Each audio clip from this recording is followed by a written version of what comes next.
Hey everybody, welcome back. It's Valagar Aloevain, back for some more Dungeons & Dragons Online. So our quest today brings us back to Evening Star, kind of in the northeastern corner of town, or top right.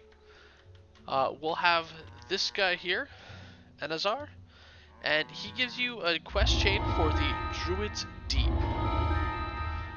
So talking to him will reveal the next quest. So the first one here is Outbreak, which is located just on the opposite side of town, kind of on the southwestern side.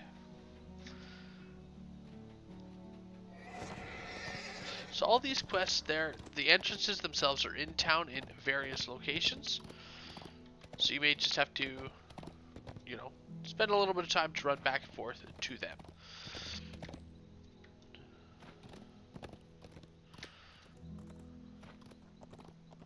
Alright. Well, here we go.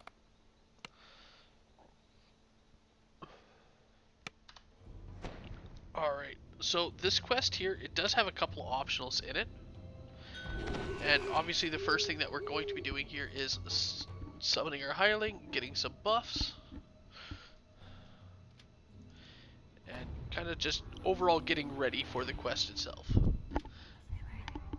Now, once we've done that, the next thing here is to talk to the head priest. And once he talks, he will drop a key on the desk behind them. From here, we're going to want to head north and start heading through. Now, one thing to watch out for is we do have these Primal Wisps, which, as Haystack found out, do a lot of lightning damage. I forgot to put them on passive. Now, the Wisps themselves, they take additional damage from lightning.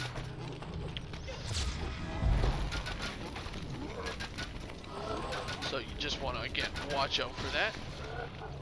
Or, they take additional damage from force. Sorry about that. So anyway, we're going to head up the stairs.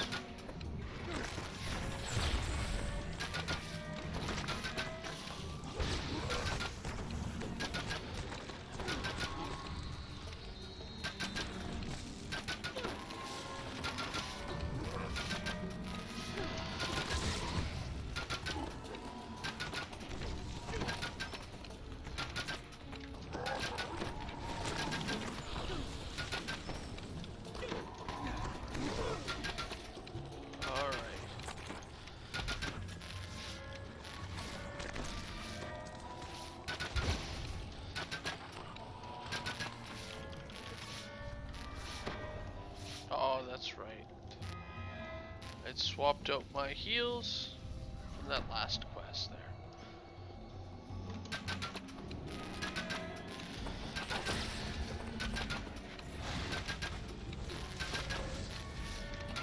Alright.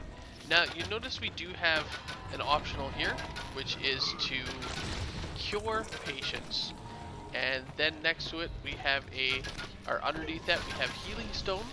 We have a total of 10 charges. Now you do need to use these charges to actually cast the heal. And you need to cure a total of 5 patients. Now there are 2 ways to use the cure. If you have a high enough heal, it will take 1. And if you do not have a high enough heal, you can use UMD, which will take 2 charges. So if you have high enough UMD, it does have enough to actually successfully cure all the patients. Like so. Alright, so once you cure them, we can head down here. Now we have 2 doors. We're going to head through this door first. Again, we have an attempt to wake the knight. When we do, he is going to transform and attack. Now at this point you do just need to eliminate him. Pretty simple, pretty straightforward.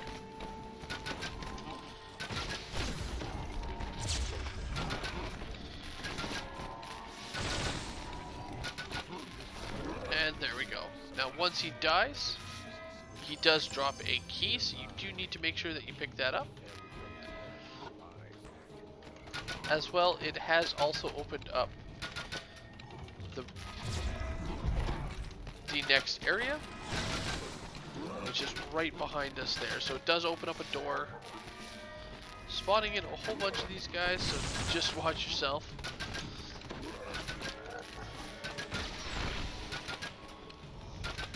Alright, now we also have a sick room door here, which is locked and can be picked.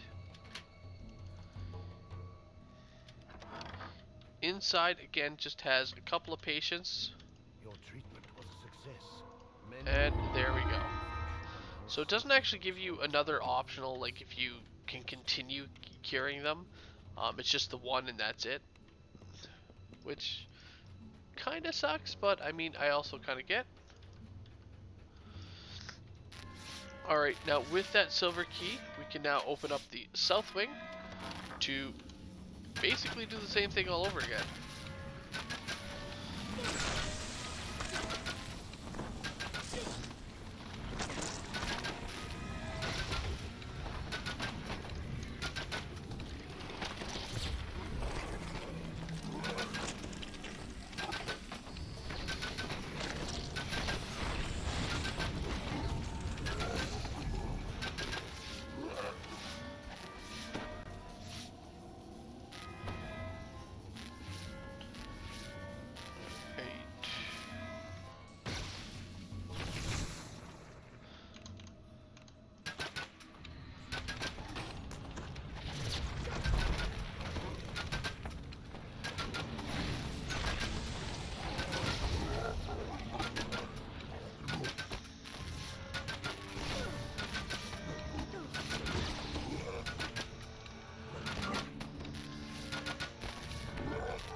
So as you can see, having evasion definitely will come in handy here.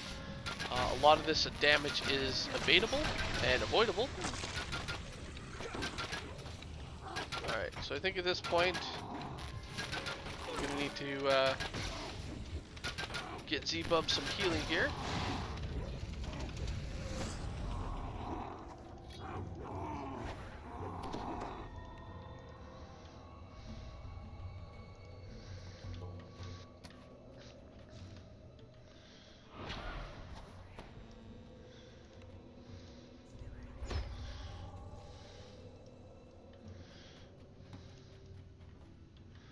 Alright, and we're going to want to make our way again to the end of the hall.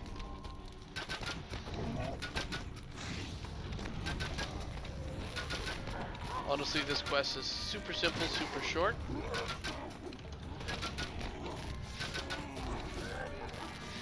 Alright, so once we kill them, this guy right here will burst through the door.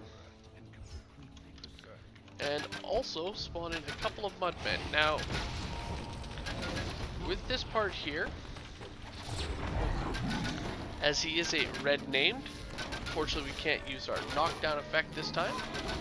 So you just gotta beat him down. Now, if you are able to drag him into the room back here, we do actually have a safe spot that you can climb up on.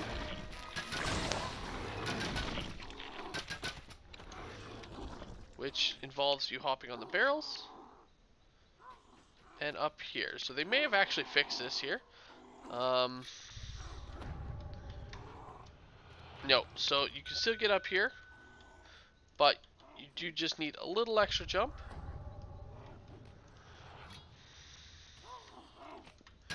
And then again, once up here, you are obviously safe from his melee attacks.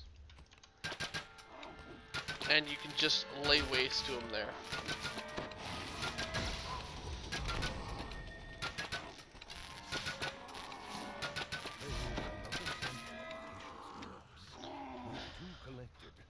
Alright, once he dies, in his room here, he will have dropped an iron key. Now we do want to pick up that iron key, as that will lead to some optional experience, including the traps in this quest.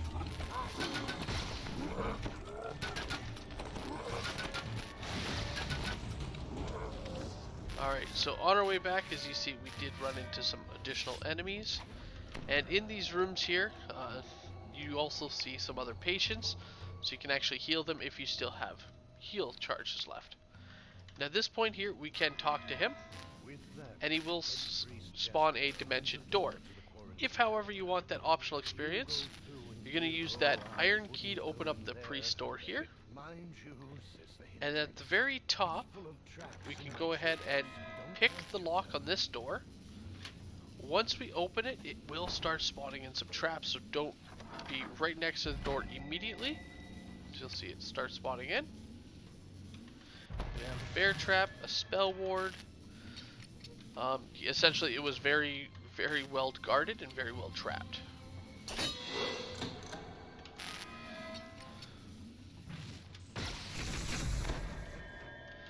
So again, same thing here.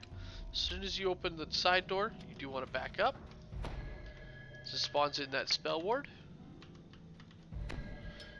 And another bear trap there. So as you can see, small little bit for an extra 30% XP, and then it does give us an extra end, or not an end chest, but an extra bit of loot. Once you've gotten all those and you're ready to go, head just back downstairs, and you're going to head through the dimension door, which will lead us to the very end of the quest here. So what I want to point out here is the boss will be in the hallway just down there. He will rubber band and reset himself if he is brought to these stairs. So he has a fairly small range, so you do need to fight him in that hall. Now, while he gets down to specific hit point amounts, he will open up these doors, spawning in additional enemies to aid him in fighting. So you got to be careful on just where you're spawning and pulling him back to, as again, can be just brutal. So there's that first wave already. So the waves themselves aren't too terrible. They just kind of spawn in some trash. So again, the first one spawns here. We got another one right here.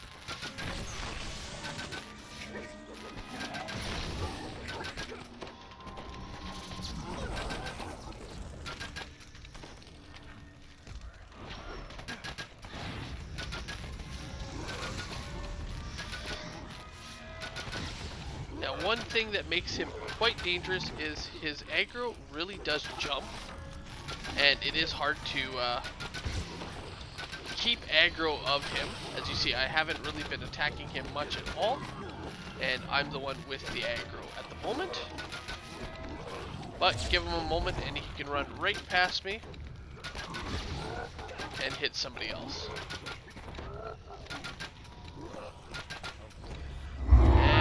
That's it.